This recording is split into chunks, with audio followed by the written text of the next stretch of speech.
Welcome to the Christian Law of Attraction and Success podcast, where faith meets manifestation.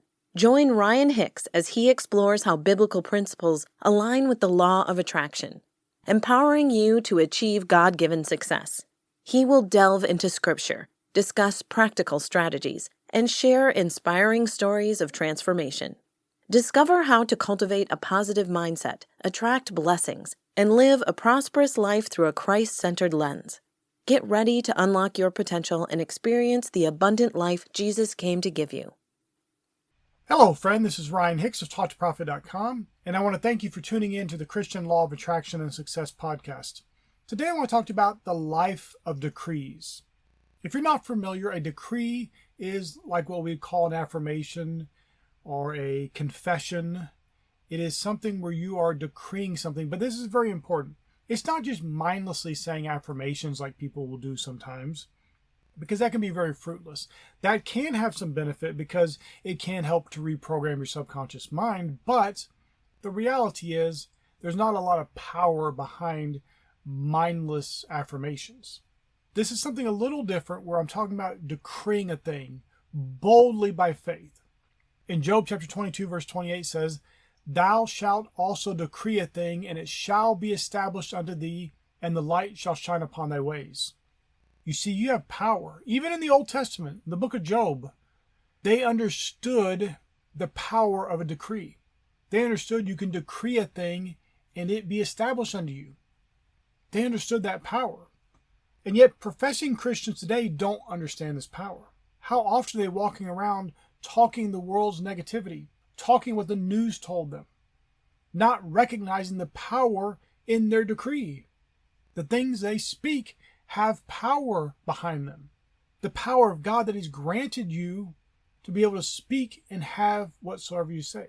As Jesus said in Mark chapter 11, verses 22 and 23, "Have faith in God. For verily I say unto you that whosoever shall say unto this mountain, Be thou removed, and be thou cast into the sea, and shall not doubt in his heart, but shall believe those things which he saith shall come to pass, he shall have whatsoever he saith." That's a promise for you. People gloss over that as if it doesn't matter, as if it's just some spiritual language Jesus is speaking. No, He's speaking very plainly. As a matter of fact, He spoke that to a question about how He had cursed a fig tree that was fruitless, and it withered up from the root by His very word. He wasn't giving some weird, metaphysical, mystical interpretation. He told them plainly, you can have whatsoever you say, even to the point of casting a mountain into the sea. He clarified this further in Luke chapter 17, verse 6, which says, "And the Lord said, If ye had faith as a grain of mustard seed, ye might say unto the sycamine tree, Be thou plucked up by the root, and be thou planted in the sea, and it should obey you." The very physical creation, whether it's a mountain or a sycamine tree, it doesn't matter. You can command it and it obeys you. That's the power of a decree. But what I'm talking to you about today is the power of living a life of decrees. Do you consciously, purposely, with determination and boldness in your faith, make decrees throughout your day to expect those results of the decrees? Meaning, do you just go through your day and just accept whatever comes your way? Just, that's the way life is. Life is hard. No. And I have friends and family members that I speak with, and I tell them when they say something foolish that's negative, I have some of them that I playfully will say to them, "And that's the way you like it." So they say some negative thing, and I say, "And that's the way you like it." Well, no, of course it's not the way I like it. I didn't mean that. Because you're going in a battlefield every day, out in the world.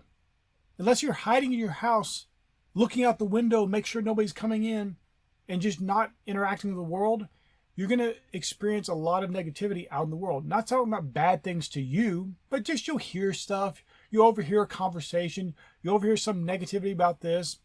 You're at a store, maybe a cashier asks you, "Did you hear about this bad thing in the news?"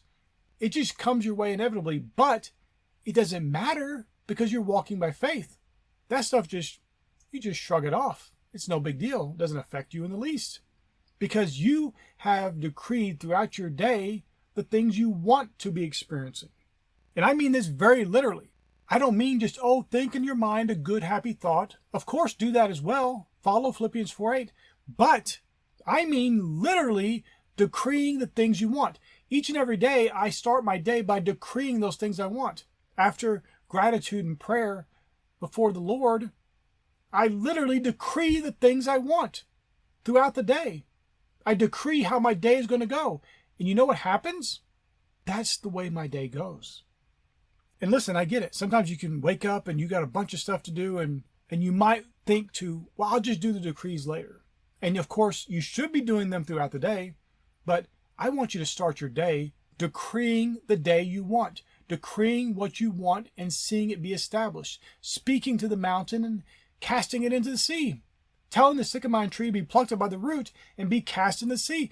Stop speaking the things you don't want. Stop thinking about them. Stop talking about them. Stop decreeing them and start decreeing the things you want. Now, people will babble to you if you tell them anything about this, which I suggest you don't until you've got a life that exhibits the results you want. But they'll tell you things like, well, that's just positive thinking. I'm not talking about just positive thinking here. I'm talking about a bold, faithful way of living in bold obedience and allegiance to God and His will, because Jesus taught in a prayer that people have turned into a vain repetition, what's called the Lord's Prayer. The foundation of the prayer was that you pray for God's will in heaven to be done in earth. And you should be speaking God's will in heaven on your life in earth. That should be your day. Throughout your day, if a problem arises, an obstacle arises, you decree the thing you want over that situation. And you don't waver, you don't doubt, but you stand boldly in your faith, decreeing the thing you wanted, and you see it be established unto you. Now, you have two choices. You can listen to this, say this sounds good, and go about doing whatever you do already and not doing it. I guess technically you have three, because you could also just mock it and say, I'm not doing that, and then go about your day doing the same stuff and living in mediocrity. Or you can try it. Try it for a week. This is not difficult. This is not going to take you hours a day. It's going to take you a few minutes a day. Start your day by decreeing the things you want. And throughout the day, if a situation arises or you start thinking about something that maybe could go a different way than what you really want, decree the thing you want. Don't speak that thing you don't want. Don't decree it. Don't allow it to just be ruminated in your mind. Cast it off. Think about things that are lovely and good report and decree the thing you want, and watch as your life starts to change dramatically and you start to live a life of abundance and blessing and glory, a life of God's will in heaven being done on earth in your life. I pray this is a blessing for you. May God bless you richly.